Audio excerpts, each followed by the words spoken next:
brought you by Silver Pumps and Motors. Top quality और consistent performance के लिए सिर्फ सिल्वर पंप्स नाम याद रखना. కాంగ్రెస్ పార్టీపై సంచలన ఆరోపణలు చేశారు మాజీ ఎమ్మెల్యే కోనేరు కోనప్ప. సిర్పూర్ నియోజకవర్గంలో బీజేపీ ఎమ్మెల్యే కాంగ్రెస్ ఎమ్మెల్సీ కలిసి ప్రజల్ని దోచుకుంటున్నారు అన్నారు. ఇన్ఛార్జ్ మంత్రి సీతక్క కూడా నియోజకవర్గాన్ని గాలికి వదిలేశారని, కాంగ్రెస్ కి జిల్లాలో నూకలు చెల్లాయని కోనప్ప ఆరోపించారు.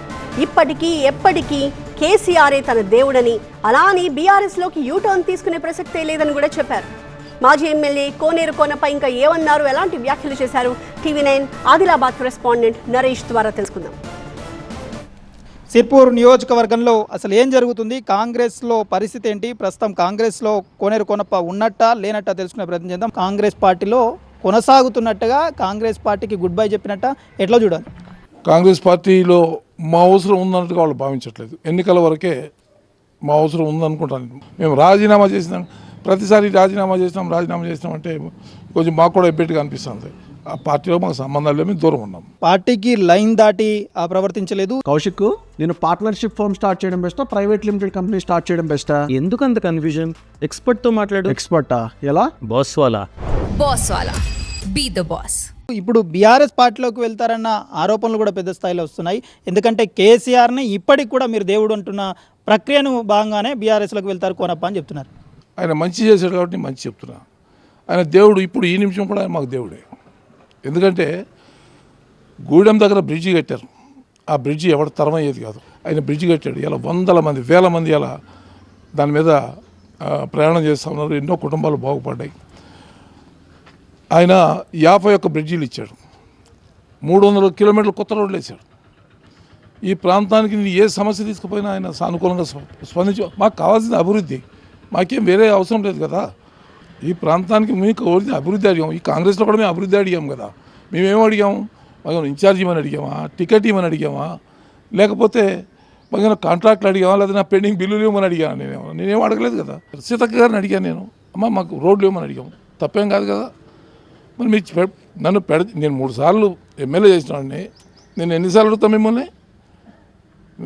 ఎన్నిసార్లు అడుగుతాను? ఒకసారి వచ్చా, 2 సార్లు వచ్చా, 3 సార్లు వచ్చాను.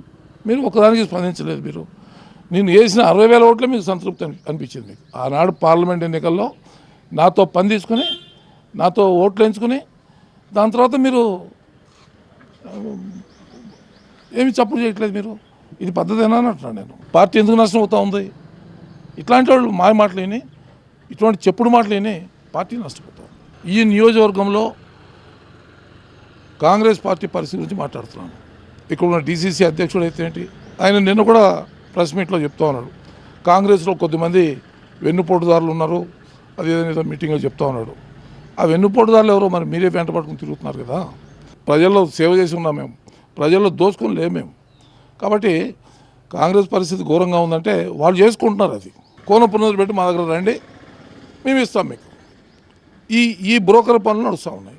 ఓ SDF ఫండ్ తీసుకొచ్చి నా వెనక తిరిగే వాళ్ళందరినీ, నీకు 10 లక్షల రోడ్డు ఇస్తే నా దాంట్లోకి రా, వాళ్ళు తీసుకెళ్ళడం, కండవాలు కప్పటం, ఈ కథలు చేస్తూ ఉన్నారు. ఘోరంగా ఉందంటే ఇదే ఘోరంగా ఉంది పరిస్థితి. ఎందుకంటే ఇంకేం చెప్పాలి. ఇలా టీఆర్ఎస్ పార్టీకి 10 ఏళ్ళు సేవ చేసినా కూడా మమ్మల్ని తిట్టిన వాళ్ళని తీసుకుని పార్టీలో చేర్చుకుంటామంటే మనం పిలిచి మాట్లాడలేదు. కాబట్టి ఈ పార్టీలన్నీ మనం నష్టం చేస్తూ ఉన్నాయి. మీరు ఇండిపెండెంట్గా ఉండండి అనే మాట మాట్లాడుతూ ఉన్నారు. మీ ఇండిపెండెంట్, మాకు ఒక బ్యానర్ ఉంటుంది, మేము తప్పకుండా ఇండిపెండెంట్గా పోటీ చేస్తాం. దీనికి రెబల్ అనుకోవచ్చు, కాంగ్రెస్కి రెబల్ అనుకోవచ్చా, లేకపోతే ప్రజల పార్టీ రెబల్ కాదు. వాళ్ళు ముగ్గురు ఒకటే కదా.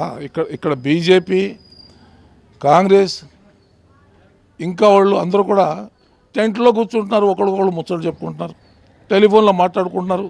కాంగ్రెస్ బీజేపీ రోడ్లు పంచుకుంటూ ఉన్నాయి. ఈ నియోజకవర్గంలో మీరు తెచ్చింది ఒక 10 నుంచి 15 కోట్ల రూపాయల సిమెంట్ రోడ్లు మాత్రమే.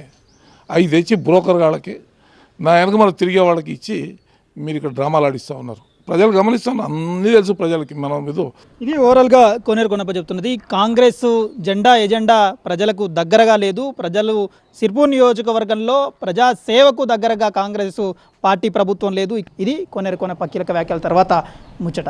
Camera person Ravindra, Naresh, TV9 Kagaznagar.